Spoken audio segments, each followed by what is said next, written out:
우리 지역의 시사 이슈를 쉽게 풀어 이야기하는 시간 시사토크, 아나운서 김문정입니다. 우리 지역의 활력을 더하고 또 주민의 삶의 질을 높이는 도시재생, 현 정부 주요 국정 과제 중 하나인데요. 우리 전북의 주요 사업은 무엇이고 또 어떠한 결과물들이 기대되는지 잠시 후에 이야기 나눠보도록 하겠습니다. 그 전에 먼저 이번 주 주요 이슈 원광대학교 원도연 교수님과 함께합니다. 안녕하세요. 네, 안녕하세요. 네, 우리 지역에서 안타까우면서도 허망한 화재의 소식이 있었죠. 정읍 내장산에 있는 사찰 내장사 대웅전에서 불이 났는데요. 주말을 앞둔 시점에 너무나 갑작스럽고 좀 당황스러웠습니다. 어떻게 보셨나요? 네, 좀 매우 안타깝고 깜짝 놀랐죠. 저는 두 가지 생각이 들었는데 하나는 우선 그나마 그렇게 다행이다. 왜냐하면 내장사에 굉장히 중요한 천연 자원도 있고 거기 이제 굴거리 나무라고 하는 천연 군락지가 있습니다. 그쪽까지 불이 안 번져서 다행이고요. 또 내장사의 범종이 또 굉장히 유명한 국가 문화재인데 이런 게 그나마 보존이 돼서 다행이다라는 생각이 들고 또 하나는 내장사의 이 대웅전의 화재를 보면서 이 절이 만들어진 지가 백제 무왕 때 만들어지거든요. 물론 영은사라는 이름으로 만들어지긴 합니다만 근데 이 절이 좀 사연이 많습니다. 조선 중종 때 한번 불이 났었고요. 그다음에 정유재란 때 불이 한번 났었고 그리고 또 한국전쟁 때 불이 한번 났었습니다. 그래서 지금 대웅전이 그때 타고 그 이후에 새로 지어진 건물인데 국가에 큰 변고가 있을 때마다 이렇게 내장사에 불이 나곤 해서 이번 화재를 보면서 야 이게 좀 뭔가 좀 이렇게 안타까우면서 야 이거 좀 이렇게 한편으로 느낌이 좀 그런 느낌이 좀 있어서 안타까웠습니다. 불이 난 직후에 전북경찰청 종합상황실에 지금 내장산 정각 대웅전에 불이 났다 이런 전화가 들어왔고요. 그 뒤에 일부러 냈어요. 이 말이 이어졌다고 합니다. 보다 자세한 내용 당시 뉴스 리포트로 함께 만나보시죠. 시뻘건 화염이 정읍 내장사 대웅전을 집어삼켰습니다. 불은 2시간 반 만인 어젯밤 9시 10분쯤 완전히 꺼졌지만 목재 건물인 대웅전은 잿더미로 변했습니다. 천연 고찰을 이루던 나무 기둥은 보시다시피 모두 검게 그을렸고 바닥에는 부서진 기왓장들만 나뒹굴고 있습니다. 새카맣게 타버린 소화기가 당시 상황이 얼마나 처참했는지 말해줍니다. 다행히 다친 사람은 없고 문화재 피해나 산불로 이어지지 않았지만 소방서 추산 17억 8천만 원의 재산 피해가 났습니다. 경찰은 화재 현장에서 휘발유를 뿌리고 불을 지른 혐의로 50대 승려를 붙잡아 구속영장을 신청했습니다. 이 승려는 어제 저녁 경찰에 전화를 걸어 자신이 불을 질렀다고 신고했습니다. 석 달 전부터 수행을 위해 내장사에 머문 승려는 함께 생활하던 스님들이 서운하게 해 술을 마시고 불을 질렀다고 진술했습니다. 수행소로 생활하면서 조금 좀 서운한 감정이 있었던가 봐요. 자신이 좀 벌레를 받았다든가. 내장사 대웅전이 불길에 사라진 건 이번이 4번째입니다. 정유재난과 한국전쟁으로 소실된 데 이어 지난 2012년 누전 추정 화재로 사라졌다 시민성금과 예산 25억 원으로 복원됐는데 9년 만에 방화로 또 순환을 겪었습니다.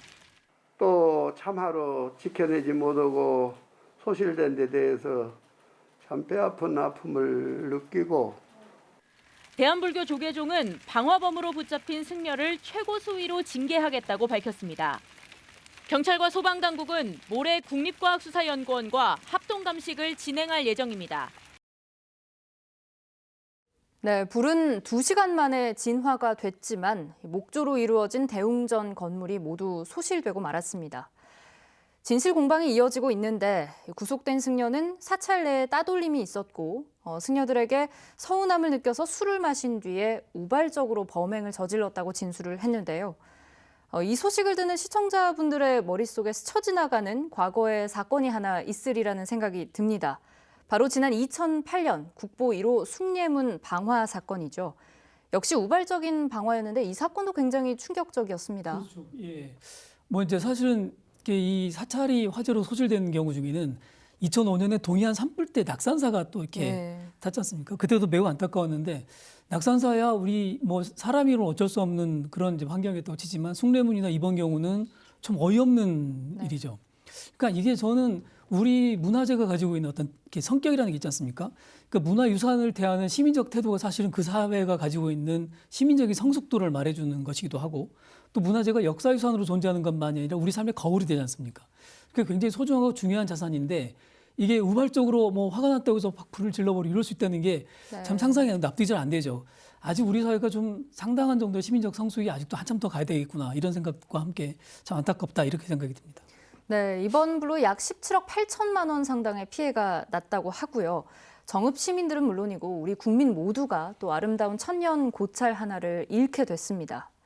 숭례문도 그렇고 내장사 대웅전도 그렇고 목조 건물이다 보니 화재에 더욱 취약할 수밖에 없다. 이런 얘기를 제가 지금 자꾸 하게 되는데 그래서 사건 이후에 부족한 방제 시스템에 대한 질타도 이어졌죠. 네, 맞습니다. 뭐 이렇게 스프링클러가 설치가 안 돼 있었다거나 네. 또는 이제 목재 건물에 당연히 해야 되는 제염 처리 같은 게 정기적으로 안 됐다거나 이런 이제 지적들이 있어 왔는데 저는 이제 그런 제도적인 문제보다도 우리가 그런 문화재를 어떤 공공의 자산으로 바라보는 우리 사회 전체가 예. 가져야 될 같이 지켜나가야 될 공공의 자산으로 보는 관점들이 우리가 좀 부족한 것 아닌가. 예를 들면 아까 제도의 미비와 함께 그 스프링클러를 설치하고 또 뭐 제염 처리를 정기적으로 하고 이러는 게 상당한 비용이 들어가지 않습니까? 네.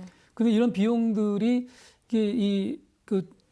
내장사 입장에서 보자면 그 비용들을 본인들이 부담하기 되게 어려웠고 그렇다고 공공에서 이걸 하기에는 또 이렇게 이 조건이 허락하지 않고 이러면 서로 미루다가 이런 일들이 벌어지곤 하는데 이런 역사적인 문화유산이나 문화재를 우리가 우리 사회 전체가 지켜야 될 공공의 자산으로 보는 그런 관점들이 선행되면 그러면 이제 그런 제도적인 문제와 함께 실질적인 재정 지원도 이루어지면서 그걸 보호할 수 있는 장치들이 만들어지겠죠. 근데 그런 절차들이 좀 이번에 빠져 있었다. 그래서 우리가 단순하게 하나의 제도가 작동이 되었느냐 안 되었느냐 이런 문제들보다는 이런 문화재들을 대하는 우리의 태도를 다시 한번 생각해 봐야 되지 않느냐 이런 생각을 좀 해봤습니다. 그러니까 이제 제도 개선도 물론 중요하겠지만 그 전에 인식이 선행이 되어야 제도 개선으로까지도 갈 수 있겠다. 그렇습니다. 이런 그 부분에 대한 말씀이신 심리적 거죠. 합의가 있어야 그런 네. 부분에 투자를 할 때 이게 이 공공이 됐든 아니면 내장사가 됐든 예. 그런 부분의 투자가 결코 손해보는 게 아니다라는 인식이 있고 당연히 해야 된다 이런 인식이 있어야 되는데 그런 네. 게 좀 부족했던 거죠. 네, 앞으로 이렇게 문화재에 대한 인식도 좀 바뀌어야겠고 이어서 관리도 중요하게 보여집니다. 또 하나는 그 전에 술에 취해서 혹은 뭐 개인적 원한 때문에 기타 무슨 이유로든 이런 변명이 통하는 사회에서는 안 되겠다. 이런 근본적인 생각도 해보는데요. 계속해서 2부 조시재생 관련 내용으로 이어집니다.